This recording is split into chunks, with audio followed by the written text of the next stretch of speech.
What's the meaning of bonkbuster?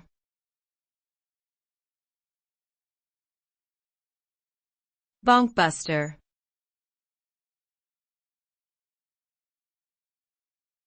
Bonkbuster.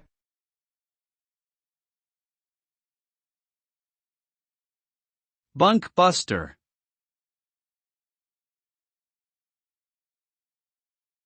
Bonkbuster.